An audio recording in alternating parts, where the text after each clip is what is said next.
Então eu tenho aqui este verbo de ligação, est, que nós dizemos est e não este, ou qualquer coisa parecida, nós dizemos est. E depois eu tenho o plural deste verbo, sunt. Estas são as duas formas que nós vamos aprender agora.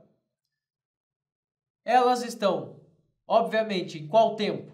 Todos vocês saberão dizer qual é o tempo em que esses verbos estão. Por acaso eles estão no pretérito? Não.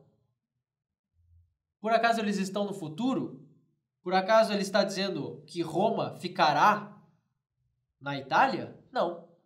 É lógico que nós estamos aprendendo aqui o tempo presente e é um tempo mais simples pelo qual começar. Então eu tenho aqui esta flexão de número neste verbo, est, sunt. Estas flexões também vão aparecer para os verbos ao longo do nosso estudo, mas vão mudar muito mais tarde, quando nós já conhecermos alguns verbos. Depois, nós aprendemos o uso de uma partícula. Onde ela aparece? Aparece primeiramente nesta frase. Est ne Gallia in Europa. Est ne Gallia in Europa. E este ne, est ne. Notemos aqui que esta palavra que eu tenho no início da frase, est ne, na verdade é o verbo que nós já conhecemos, est, mais a partícula ne. Nós podemos apenas somar esta partícula também ao plural, normalmente.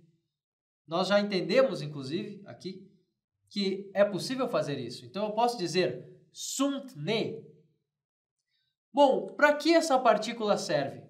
Ela serve para mostrar, para deixar claro, ela serve para deixar claro aqui que eu introduzo uma pergunta. Eu introduzo sempre uma pergunta quando vejo, ou vejo que há uma pergunta quando ouço ou quando leio aqui este ne. Por isso é muito importante que nós tenhamos um treino bastante aguçado do nosso ouvido ao longo destas aulas que são apenas na língua latina. Nós vamos ver como o latim funciona e como estas partículas todas e estas diferenças que ocorrem, estas flexões, têm a ver com a nossa capacidade de ouvir e distinguir os sons e o sentido dos sons. Certo? O sentido que eles têm naquilo que eles expressam. Então, quando eu ouvir ou ler, notar que existe esta partícula est ne, sunt ne, e com outros verbos ela também poderá aparecer, quando eu notar esta partícula, já sei que ela introduz uma pergunta. É claro que ela não é usada solta. Ela é usada junto dos verbos, como está aqui, respeitando os exemplos que o livro traz. Depois, nós já conhecemos a flexão de caso do nominativo para o ablativo em algumas poucas palavras. Por enquanto, nós aprendemos ali nas palavras que designam nomes de províncias, nome de cidades, certo? Até aqui é isso que nós vimos, nomes de rios. Nós vimos o ablativo neste caso, Nós vimos o ablativo por enquanto e diferenciando do nominativo apenas para algumas poucas palavras, quando nós usamos aquela preposição in, certo? Mas agora nós vamos aprender aqui, nessa primeira parte, nós vemos o uso da flexão de número também para os nomes.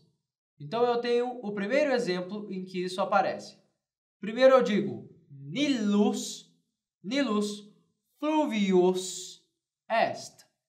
Nilus fluvius est. Notem que tudo está no singular. Nilus, não tenho mais de um rio Nilo.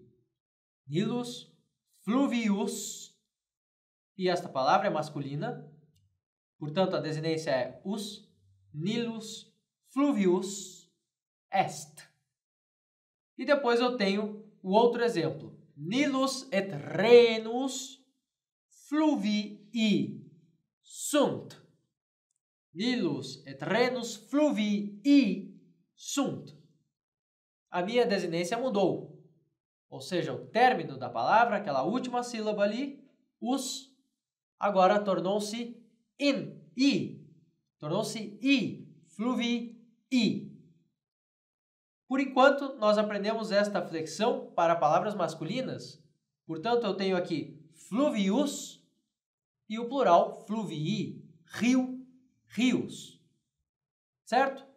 Aqui, por enquanto, nós aprendemos estas poucas flexões e delas nós conseguiremos diferenciar todas as outras que vão surgir ao longo deste capítulo e dos demais.